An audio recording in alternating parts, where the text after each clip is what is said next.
Do you regret ever getting involved in... I didn't have a choice. It got bad when I was about 15 years old because when I did MTV Cribs, the day that I had to go show off that house, my mom and my dad told me, we're getting a divorce, but you still have to go do this. I had to go show off all the stuff my whole life that was going to be taken away from me. One factor related to him being a danger to the community. The other factor being how he would potentially obstruct witnesses.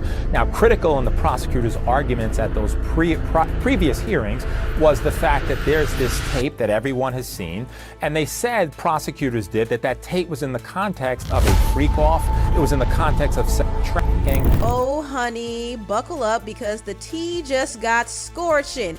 We're talking about Diddy and the kind of secrets that could destroy legacies.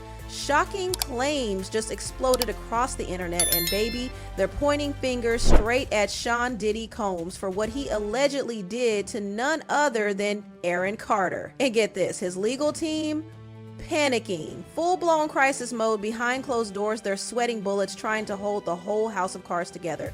And insiders, they're whispering, this might be the end of the road for Diddy. The rumors are that Diddy was running some kind of Epstein-type deal where he was filming everybody. If some of the accusations are true, that kind of covers things. You know, when folks vanish.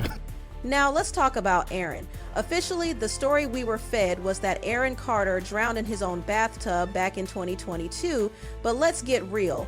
Who is buying that? A grown man just drowns? In his own home? Alone? Right.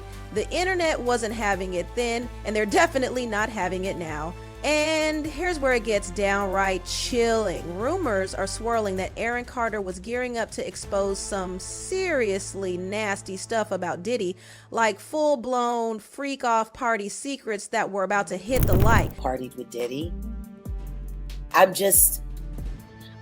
It's hard for me to truly get invested in what's happening to Liam Payne right now because I haven't gotten over what happened to Nick.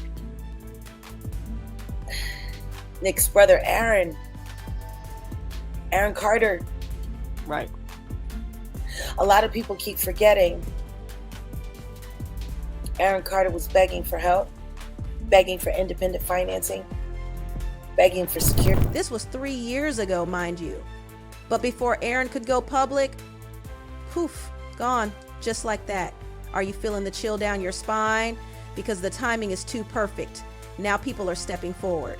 Diddy's past, it's catching up to him fast. And the mess is only getting uglier by the second. Diddy's name is being dragged through the mud like never before. These aren't little slip-ups, y'all. These are massive, jaw-dropping accusations. They're talking about alleged human trafficking, stacks of cash moved across state lines, and abuse accusations against his ex. It's getting dark. Week of the testimony in the sex trafficking trial against Sean Combs ended with a former member of one of Combs' musical groups on the witness stand. Dawn Richard says that she saw Combs attack Cassie Ventura in 2009. Richard is suing Combs in federal court, accusing him of sexual assault and battery. She'll be back on the witness stand on Monday. Richard's civil lawsuit is still pending. And guess what? America is watching closely. And in just 7 days, baby, the floodgates have burst open. People close to Diddy, former employees, insiders are finally speaking up. You know it's bad when even Dawn Richard and Cassie's best friend hit the witness stand. What they're saying? Oh honey, it's enough to make your blood run cold. Then the FBI came through and said, let's take a little peek behind Diddy's curtains. And girl, what they found? Wild. Let's just say his legal team is fighting tooth and nail to keep that stuff buried, but it's not looking good. People are watching. They need to remember trials involve humans, and humans are messy. So you don't have any purity tests in terms of your witness is on the stand and has never done anything wrong, or your defendant is on the stand and has never done anything right. There's a lot going on both sides, and it really is up to the jury to ferret that out as long as they are given the right facts and the proper instructions from the This thing is no longer just about one man. It's a full-blown expose on how fame, money, and power can twist a person's soul. The feds say Diddy wasn't flying solo, he had a whole crew. They're talking alleged drug trafficking, smuggling people without consent, and hiding piles of dirty money. And when agents raided his homes in Miami and LA, honey, they didn't leave empty-handed. Hard drives, hidden files, cold hard cash. The FBI, IRS, and Homeland Security all teaming up. That's not celebrity drama. That's a federal takedown. And this ain't TMZ gossip anymore. This is happening live in a courtroom. Real judges, real lawyers, real witnesses. And what some of them are saying now, it's breaking open everything. Chloe, we know Cassie Ventura's former best friend is also testifying today. What has she said so far? So her name is Carrie Gordon, and when Cassie Ventura was on the stand last week, she talked a lot about this friend of hers that witnessed a lot of the abuse, and that this was someone that she confided in. And Miss Gordon, she's already taken the stand for a few hours. Right now they're on a lunch break, and she's expected to return this afternoon. And she said, look, I don't really even want to be here. I was given a subpoena. I'm forced to be here to testify. I haven't spoken to Combs or Miss Ventura since 2018, and that's because Combs assaulted. Y'all, jaws dropped when Aaron Carter's name was mentioned in court. Yup, the same Aaron Carter who tragically died in 2022. He had been warning us. He was tweeting, posting, saying people in power were trying to control him, scare him, silence him. And now he's become a major player in this trial from beyond the grave. The entire courtroom went dead silence. One witness dropped a straight-up bomb. Aaron Carter had been trying to sound the alarm loud and clear. And while no one flat out said Diddy had something to do with his death, the way they hinted, oof. Properties associated with him. We saw the feds descend on those properties. We saw on aerial footage federal agents both here in the Los Angeles area as well as in Miami at those residences. Now, the Department of Homeland Security, their what's called HSI, Homeland Security Investigations, gave CNN a statement. I'll read you part of that when asked about what this activity is. They say that earlier today, HSI New York executed law enforcement actions as part of an ongoing investigation with assistance from HSI Los Angeles, HSI Miami, and our local law enforcement partners. Enough to make everyone lean in and say, wait a minute, and let's talk facts. Aaron was found dead in his LA home bathtub last November. But here's the kicker. TMZ reported that the coroner didn't find water in his lungs, meaning he didn't drown. Aaron's mom even posted disturbing photos of the scene and called out the LAPD. She claimed they wrote him off due to his mental health and prescriptions, but she believes something sinister happened, that her son was receiving threats, that he was being hunted, that people wanted him gone. When they brought up Aaron's name, it wasn't just about him. It was a sign, a message that a lot of people knew something dark was going on but stayed silent. What the feds had collected, at least in part. We also learned the charges that Diddy faced: racketeering conspiracy, sex trafficking by force, fraud, or coercion, and transportation to engage in prostitution. And again, Diddy's pleaded not guilty and denies those allegations. But this indictment, this OG indictment, which by the way, there's been a couple of superseding ones, adding a couple charges here and there. Anyway, going back to the holy grail of it all, the original indictment, that's where we learned about what was collected, including all of that lube and baby oil. Scared. And now, his words, ignored in life, are finally echoing loud in court. Inside that courtroom, the tension, thick. Diddy's legal team came swinging hard. His top attorney basically yelled, "This is a witch hunt," and accused the feds of dredging up old media gossip to paint his client as the villain. But baby, the damage already done. And then it got even spicier. Diddy's lawyer went off like full volume. He claimed the FBI raids were just a show, camera-ready drama to humiliate his client. They're treating him like he's guilty before we've even started, he said. And honestly, that courtroom turned into a circus real quick. They said that there were controlled substances used, and this was specifically to allegedly keep the victims obedient and compliant. The feds also state that during these freak-off situations, recording devices were used. Now, sometimes the people involved in the freak-offs, allegedly, didn't know that they were being recorded. And then other times, Diddy and his team allegedly, would use these recordings as revenge porn and say, hey, if you come forward and report this to anyone, we've got this really embarrassing video. Why would you do that? So that's an allegation too. The feds also say that IV fluids were used in all of this, specifically because the people involved in the freak-offs had to recover from physical exertion and drug use. Now, Diddy's lawyers are on overdrive trying to block more evidence from coming out. Their angle? This is all hearsay, just people chasing clout. But the feds, they came in swinging. They said, nope, this ain't gossip, it's a pattern, a disturbing one. Allegations of people being moved across state lines, pumped with drugs, and forced into horrifying situations. The courtroom fell dead silent. What the feds are uncovering, it's straight up out of a thriller movie. They say Diddy's operation wasn't some sloppy mess. It was calculated, locked down, and covered with fake companies, NDAs, and spine-chilling threats. His homes, described like high-security fortresses. Agents allegedly found hidden rooms, surveillance cameras watching every corner, and safes stuffed with cash. But hold up! The creepiest find?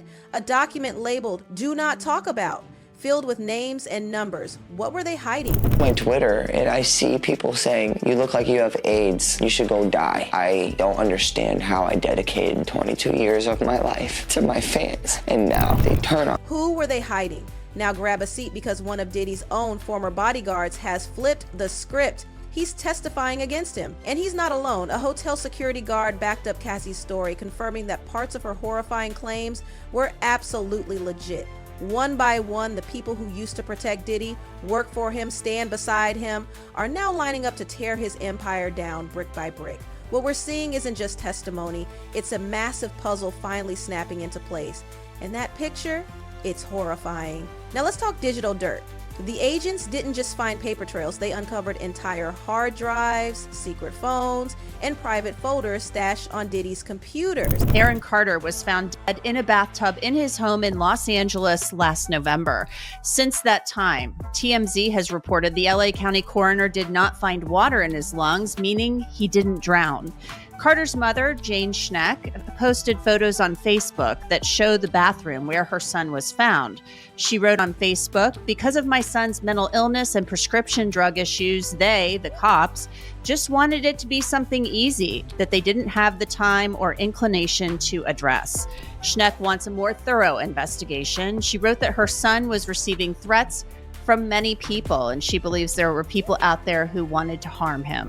And one of those folders, they're literally named The Vault. That's not just shady, that's terrifying. What's inside? No one knows yet, but honey, when they open that vault in court, it could flip the case upside down. We're talking about a trial that's blowing the music industry wide open. The man who used to rule the charts is now getting dragged across headlines, courtrooms, and public opinion, and we're only in week 1. But buckle up, because week 2 is going to be chaos. More witnesses, more insiders, and the prosecution, they might even roll out footage from those wild FBI raids. And word on the street is it's so sensitive they might ban cameras during playback.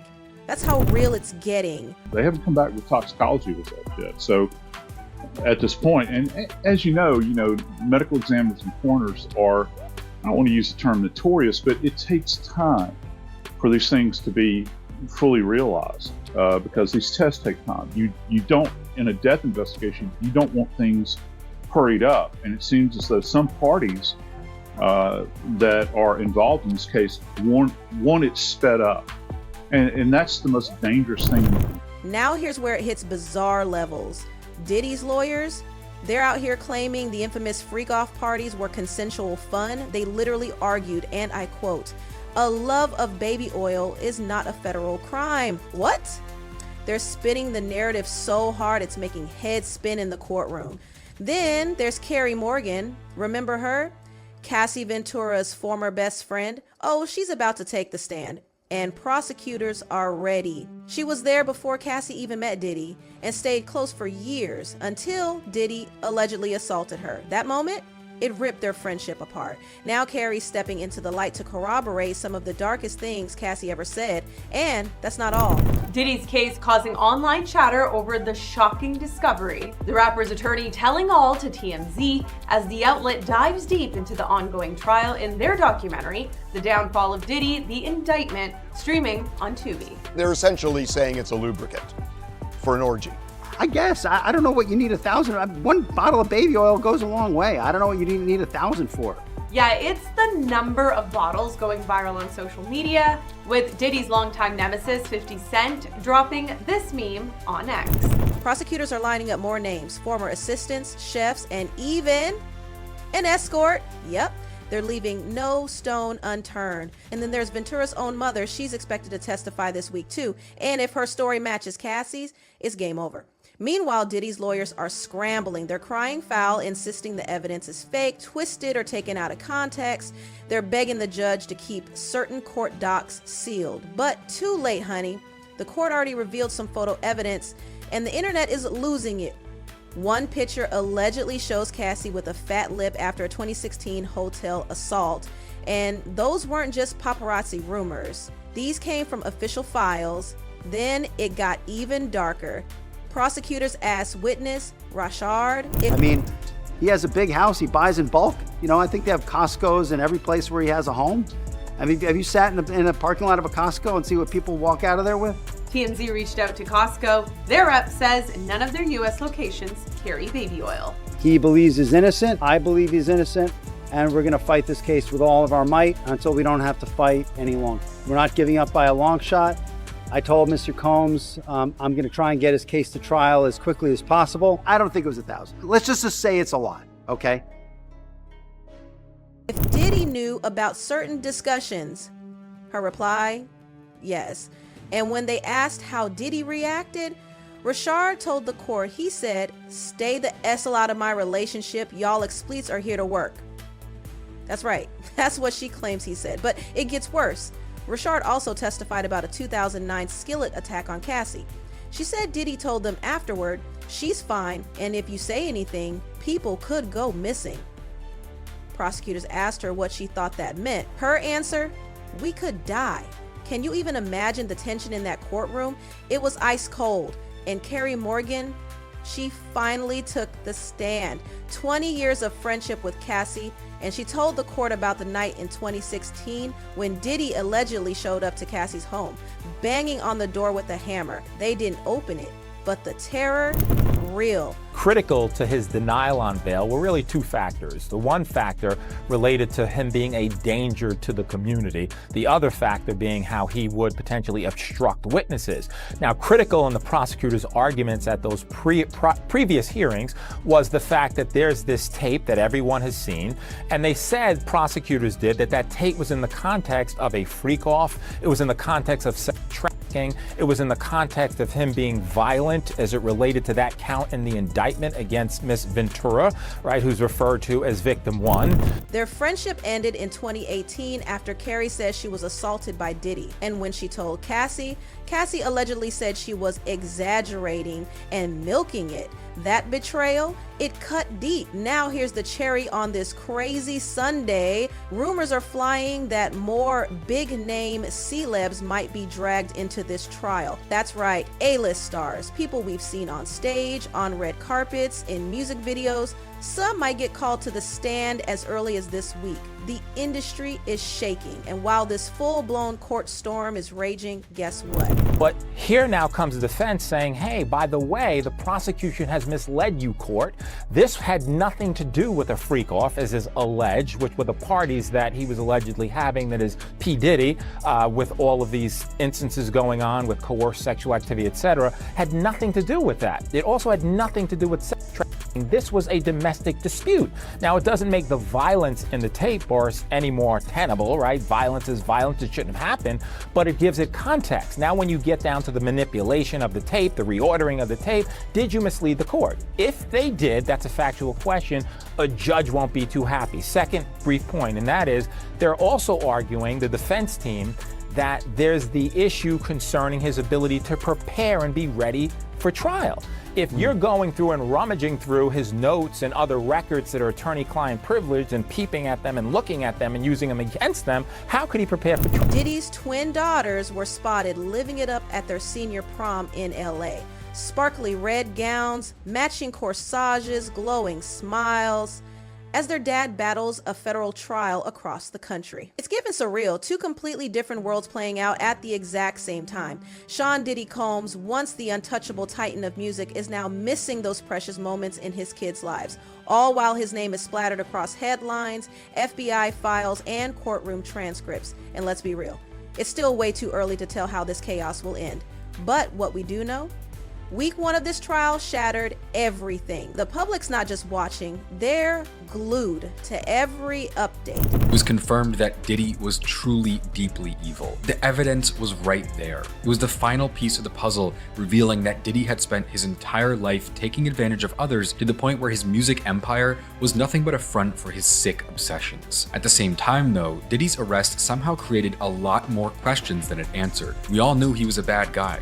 Don't get me wrong, but now we're realizing that it went so much deeper, with Diddy starting to look like his sick, disturbing crimes might rival those of Jeffrey Epstein or Harvey Weinstein. Not just one bad actor, but instead the leader of a criminal operation carrying out revolting abuse and exploitation. The music industry, sweating. And Diddy, he's fighting for his entire empire, but oh honey, we're just getting started. Week 2 is promising to be even crazier. More people are coming forward. More evidence is about to be unleashed. Possibly new videos, new files, and even more shocking celebrity connections. And if that secret vault gets opened in court, whoa. Diddy's legal team is swinging hard, but the feds, they've dug in deep and they're not blinking. No one knows where this thing is going, but one thing's for sure, the whole world is watching it unfold in real time. So, what do you think? Is this the beginning of Diddy's fall from grace, or is there still a way out for him? Let us know in the comments. And of course, like, share, subscribe, and hit that bell icon so you don't miss a single jaw-dropping moment of this insane saga. We'll catch you next time with the next Courtroom Bombshell.